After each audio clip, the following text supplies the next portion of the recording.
So we introduced the general postulates of quantum mechanics. Now we're going to look at two specific examples so that we see how this unfolds in practice. This will concern a point particle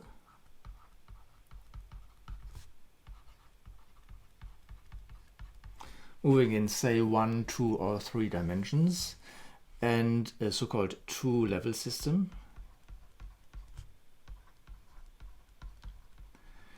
with the most natural two-level system being a spin. So both of these aspects could actually concern an electron moving through space and carrying a spin with it. So we will go through our four main postulates and start with the states.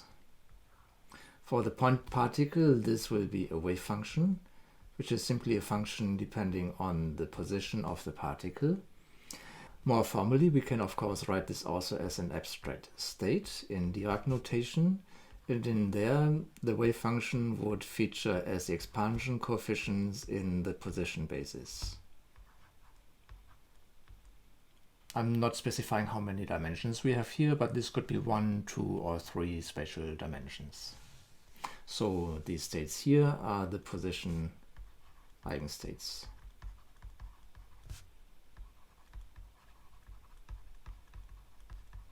And for the two-level system, we simply have two states that I'm going to enumerate with just integer numbers, 0 and 1. And so our most general state would be of the form given here. Now here I started with the abstract state, but we can also translate it into something which is a bit more concrete, because we can also interpret this as a two-component vector with coefficients alpha and beta. Now we need a scalar product, and for the point particle this is known as the overlap integral. That's an integral over all space, where we have the complex conjugate of the first wave function in the scalar product multiplied by the wave function appearing in the second entry, and then we integrate this over all space. And for the two-level system, if we have a second state with coefficients gamma and delta, then the scalar product of these two states would simply be given as alpha complex conjugate gamma plus beta complex conjugate delta. So this would correspond here to a vector gamma delta. And what we have written here, if we call these states here just psi and phi just as vectors, that would be just the same as saying this is psi dagger times phi with this Hermitian conjugation that we had also in the general postulates. This is assuming that these two states are indeed orthogonal and normalized. So both of them are of unit length and they are orthogonal to each other. Now we can also introduce the dual states, and for the wave functions it would simply be looking at these complex conjugated entries, and for the two-level system is just this Hermitian conjugated vector. And then we can of course also define what we mean by normalized and orthogonal for the wave function of a point particle. So normalization simply means that the following integral will be 1.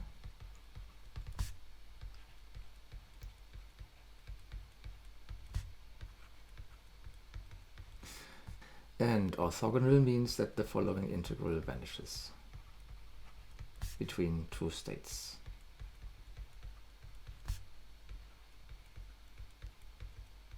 So for both systems we could of course also work in a different basis. And for the point particle, for instance, we could work in the momentum basis.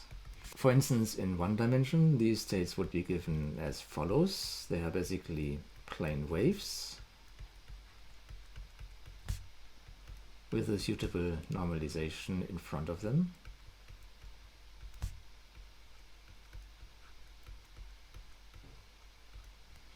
And now if you express this state up here in terms of these different basis states, you would obtain new expansion coefficients, which I denote by psi tilde of p.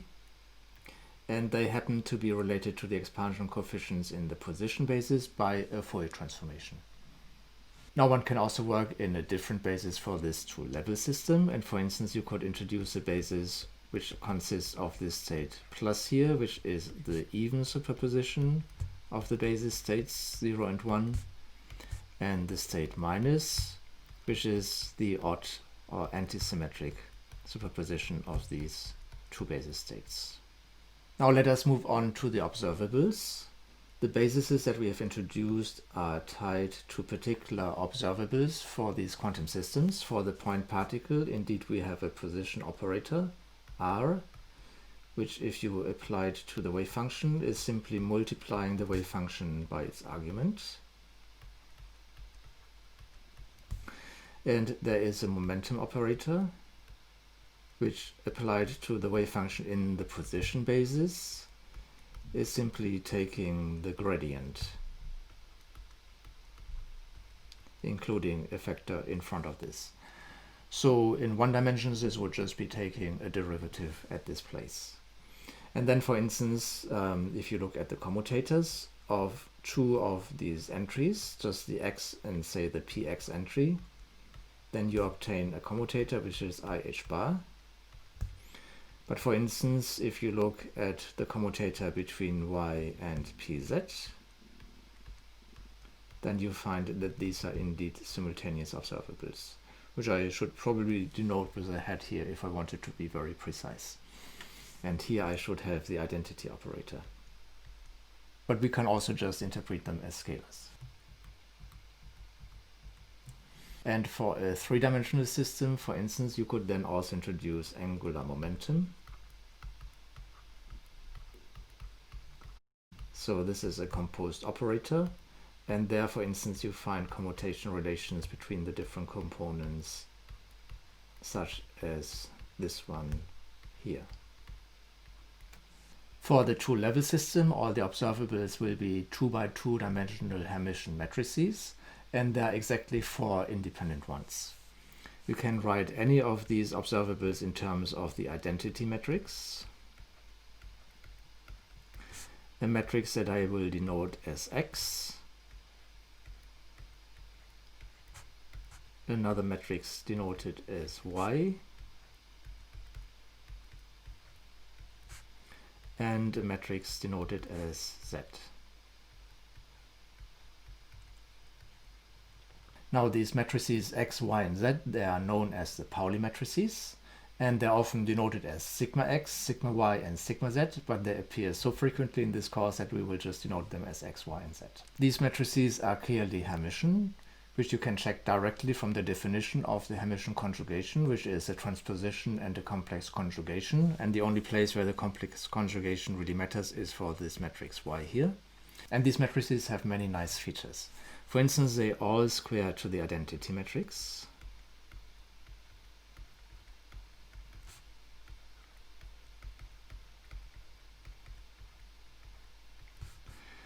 And you have very simple commutation relations between the Pauli matrices, such as this one here, which reminds you a little bit of the commutation relations for angular momentum. And it's of course not a coincidence, because they are basically involved in the description of spin, and spin is a generalization of angular momentum.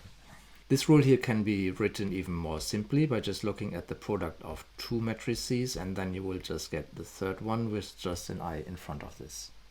Now, in the general discussion of the postulates, we mentioned that there is a general link between observables and states, namely in terms of the eigenstates and the associated eigenvalues. And for a point particle, this plane wave here then simply turns out to be an eigenstate of the momentum operator in just one spatial dimension. Now, similarly, these canonical observables for the two-level system have very simple eigenstates. So, for instance, for the matrix Z, we simply find eigenvectors 1, 0 and 0, 1. These correspond to our states, basis states 0 and 1, and they have eigenvalues plus and minus 1. For the matrix X, we find that the eigenvectors are of the following form. These are simply the two states plus and minus that are introduced here. And again, the eigenvalues are just plus and minus 1. And for the matrix Y, we find eigenvectors of the following form. Now here with an imaginary entry in the second entry. And again, these have eigenvalues plus and minus 1. So again, this is all very simple for all three cases. Now the dynamics is generated in both cases by the Hamiltonian. And a very common form of the Hamiltonian of a point particle would simply be the sum of kinetic energy and potential energy.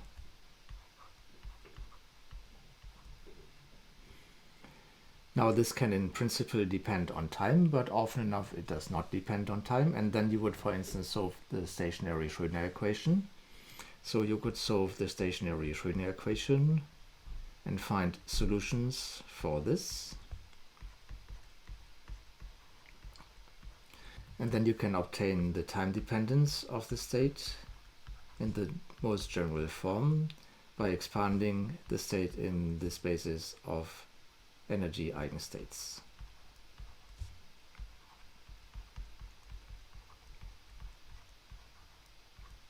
For the two-level system, the Hamiltonian would again be an observable, so a 2 by 2 dimensional Hermitian matrix. And this can be again written in terms of these matrices up here. For instance, with coefficients h0, hx, hy, and hz. And so that this is a Hermitian operator, all of these coefficients should be real numbers.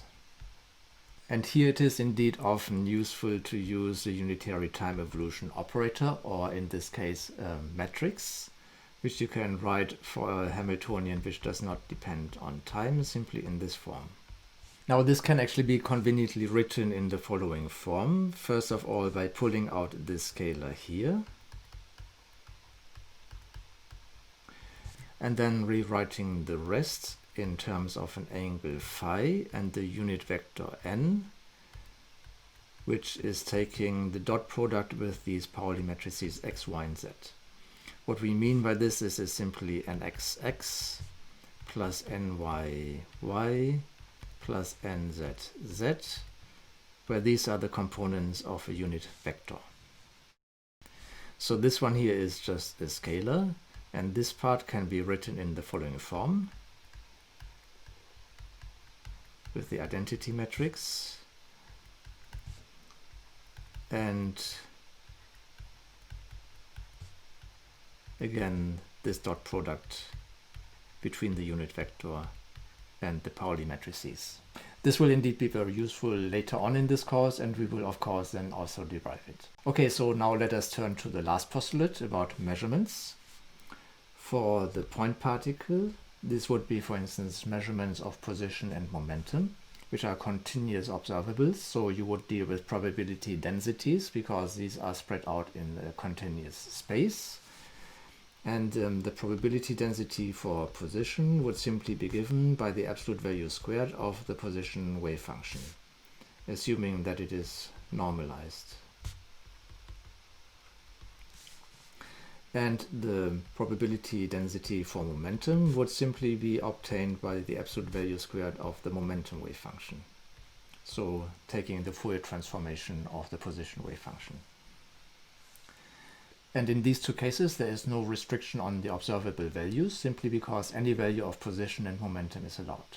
Now for the two-level system, this is different because these observables x, y, and z have discrete eigenvalues plus and minus 1. So these are the only measurement outcomes. And then, for instance, the probability to obtain the outcome 1 for the observable z can be first written most generally by taking the scalar product between the corresponding eigenstate of z, which is the state 0 here, and the quantum state in question, and taking the absolute value squared of this. Now, given the specific form of the state psi above, this would simply be alpha, and our probability would be alpha squared.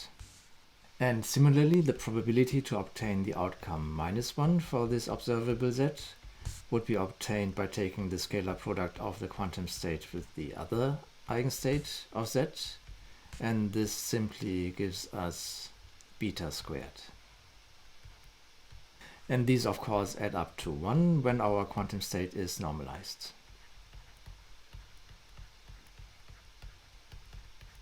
Now let me also write down the corresponding expressions for observations of x and y, where we simply have to insert the corresponding eigenstates here and here.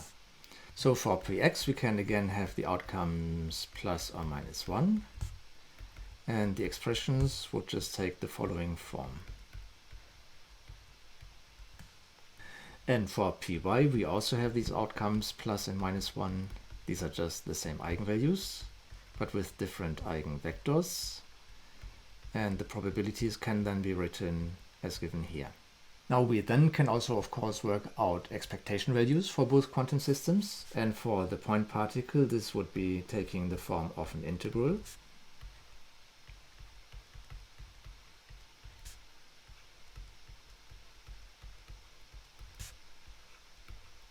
Where this operator acts on this wave function here. And based on this we can, for instance, calculate uncertainties, which are just standard deviations.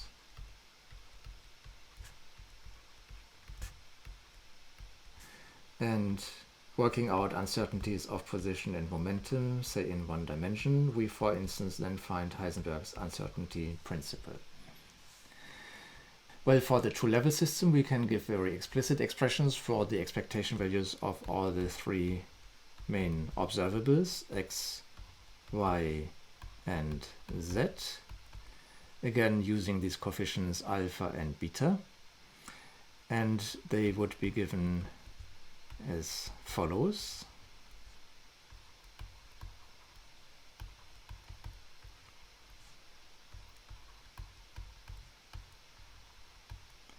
This can be obtained either from the probabilities that I have stated, or from the general rule of expectation values, which in terms of these matrices involve just a multiplication with this complex conjugated row vector and the column vector from the left and the right. Now a very nice feature of these expectation values here is that if you group them into a vector, this becomes a vector of unit length, a unit vector.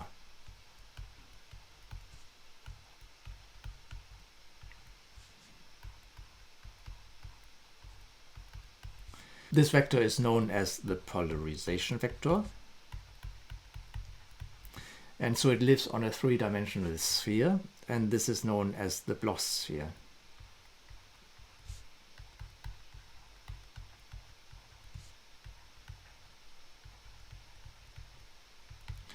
And on this sphere it just gives you a three-dimensional representation of the average position in which this two-level system is sort of pointing in space.